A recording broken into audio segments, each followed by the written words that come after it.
premier backpacking trip in Patagonia is the Torres del Paine circuit in Chile.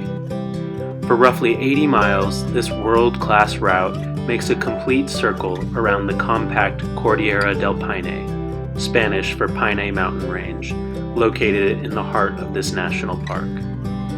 The Paine Range holds some of the most immense and strikingly beautiful granite towers to be found anywhere in the world, and is also full of massive glaciers feeding huge azure lakes, rushing mountain streams and waterfalls, sublime fields of wildflowers, rolling green hills, and Andean condors with a wingspan of over 10 feet soaring overhead. Altogether, this circuit around the Paine massif is the best way to see one of the most beautiful ranges in the world and makes for an unforgettable backpacking experience.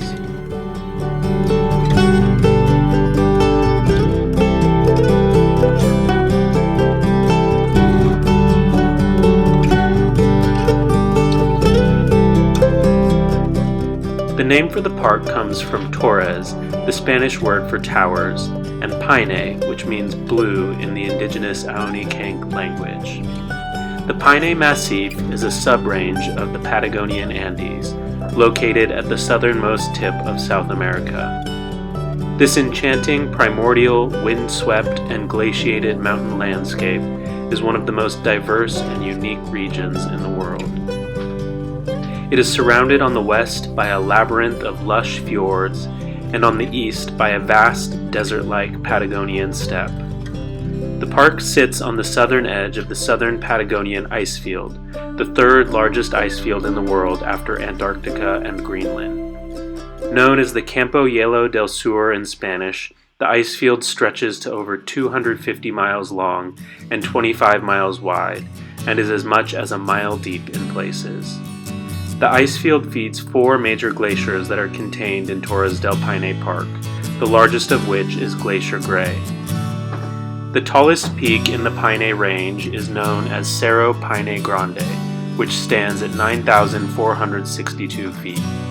But the national park is named after a series of 3 sheer granite towers known as the Torres. The vertical golden granite walls jut straight up out of the earth, rising for 5,000 feet from the glaciers and milky blue tarn at their base. Viewing the range from the entry points to the park, these towers lie hidden behind a series of peaks known as the Cuernos, Spanish for horns. Framed by the turquoise Lagos Peiwe, Scottsburg, and Nordenskjold in the foreground, the Cuernos themselves are equally as iconic and breathtakingly beautiful. The best vantage points for looking at the Cuernos aren't actually on the trek itself, but are from the far side of Lago Peiwe, near Camping Peiwe, with even better views from the vista point of Mirador Condor, located just 30 minutes above the campsite. It is common to begin and finish the route from the Las Torres Hotel area, accessible by road. Since we were coming from Campe Peiwe to the south, we opted to take the Pudeto ferry and begin and finish from Refugio Paine Grande. We also liked that this allowed us to save the hardest and best for last, Paso, Gardner, and Glacier Grey.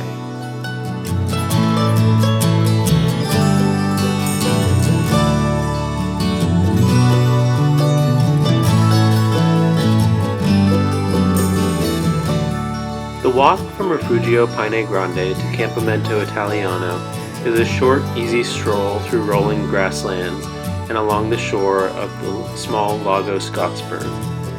The main part of the day is dedicated to a side trip up the Vallée Française to the Mirador Britanico Vista Point, included in the day's total of 11.6 miles.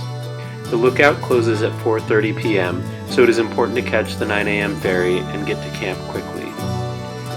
The going up Vallée Française is a long, steep uphill climb with blustery winds. However, it is spectacular from start to finish. You get easily the best and most intimate views of Cerro Paine Grande, the tallest peak in the range and draped in intimidating glaciers, which looms on your left the whole way up. As you get farther up the valley, you also pass directly beneath the Cuernos, which loom up on your right.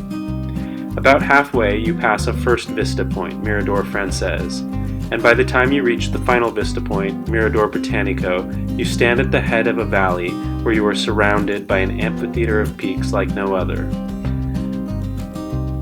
hills of the cirque stretch out in all directions. The backside of Cerro Paine Grande is near at hand on your left, and spreading out in a circle are the colossal walls of Cerro Cota 2000 and Cerro Catedral. To the north stands the granite arete called Aleta de Tiburon, meaning shark's fin, perhaps the most eye-catching feature of all. And finally to the east lie the peaks Fortaleza, La Espada, La Hoja, La Mascara, Cuerno Norte, and Cuerno Principal.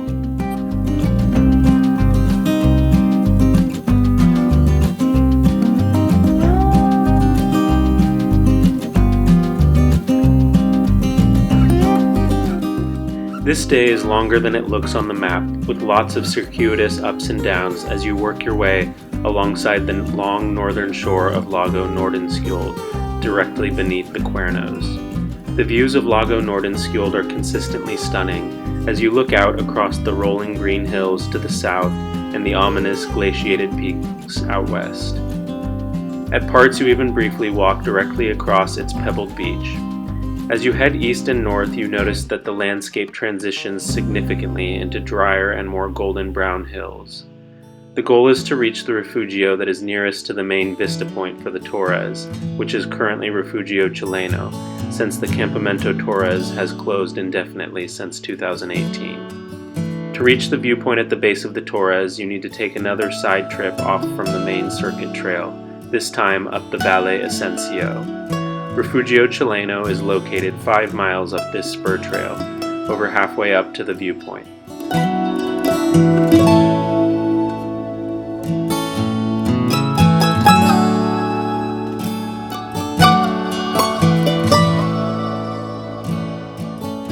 Day 3 includes visiting the best vista point for the namesake feature of the park, the Torres del Paine.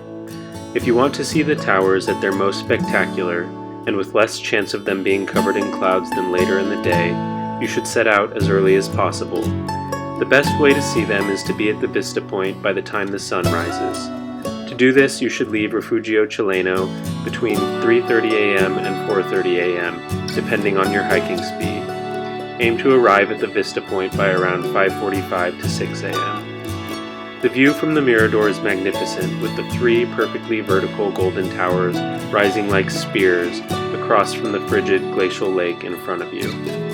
On the steep, long downhill back to the main circuit trail at Hotel Las Torres, you get beautiful views to the south, but also be prepared for droves of day hikers coming up to the base of the Torres.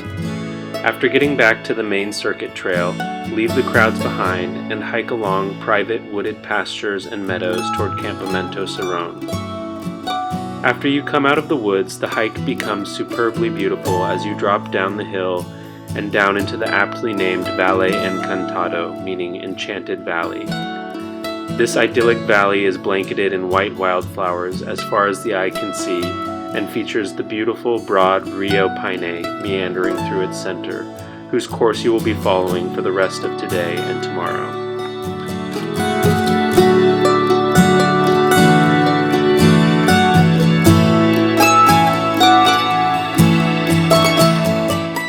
This day might offer the overall most blissful walking of the whole trip.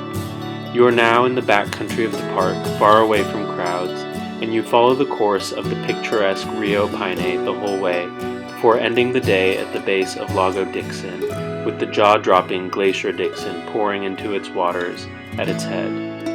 The day starts with a brief ascent up a hillside. When you reach the top, one of the most magnificent panoramas unfolds before you, and you get a better sense for the wilder and remoter parts of the Paine Massif.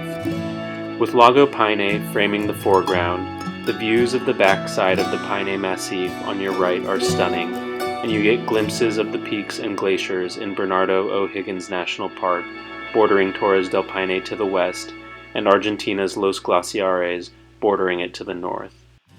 The closer you get toward Refugio Dickson, the more breathtaking the views of Glacier Dickson become. Refugio Dickson is perhaps the nicest campsite location of the whole trip, situated amid forests and meadows, with views of Lago and Glacier Dickson behind you, and the backside of the Paine massif in front of you.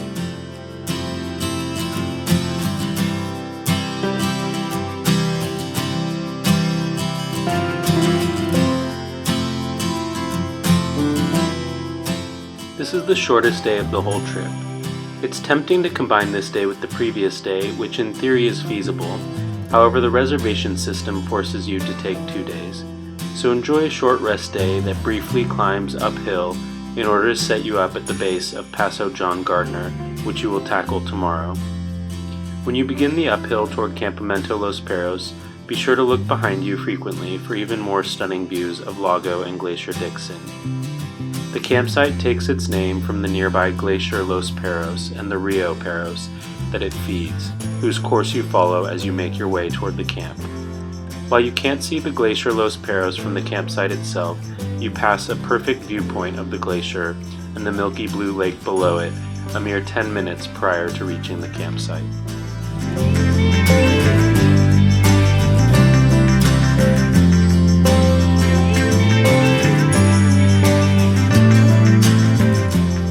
The park's administration lists Paso John Gardner as the most challenging part of the entire trek. While not technically challenging, it is the highest point on the trip, standing at 3,940 feet. However, what makes this pass so challenging and even dangerous at times is neither the elevation gain nor the terrain itself, but rather the notoriously bad weather. The pass is exposed to the full force of the infamous Patagonian winds, which blast straight into the pass from the southern Patagonian ice field located on its other side. In extreme cases, the park rangers will even close the pass off. On the way up the pass, at first you are on a muddy trail in the trees, but when you pop out of the trees, you get awesome views of Cerro Paine Chico Norte, Punta Puma, Cerro Condor, and Cerro Amistad, and the wild glacier in the surf beneath them. And looking behind you, you get stunning, breathtaking views down the Rio Los Perros valley you have just come up, looking at the dark, spiky peaks that make up the backside of the Valley Francaise. The most incredible views of the trip unfold as you go over the pass. Glacier Grey, a 17-mile long and 4.5-mile wide river of ice, flows directly down from the Great Southern Ice Field visible at its head. The tip of Glacier Grey, many miles below you, is calving icebergs into Lago Grey. You descend alongside this river of ice for miles, all the way until you reach Refugio Grey at its snout. It's a very steep descent in woods on a decent, well-maintained trail, with many stairs and even some handrails. You get consistent views of the glacier throughout, and one of the best vista points of the glacier comes a mere 2 minutes after you pass Campamento Paso. As you descend further, there are 3 new suspension bridges that span nasty gullies.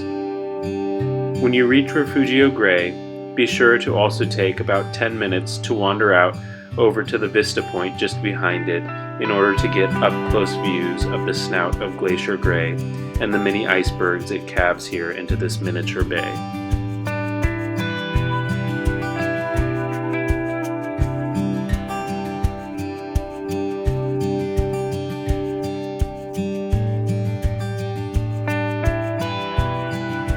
From Refugio Grey, your hike to the finish still includes some amount of up and down as you walk along the shore of Lago Grey. The view behind you of the snout of Glacier Grey is consistently stunning, with the best vista point coming right when you reach the top of the final hill before beginning your descent to Refugio Paine Grande, where you finish.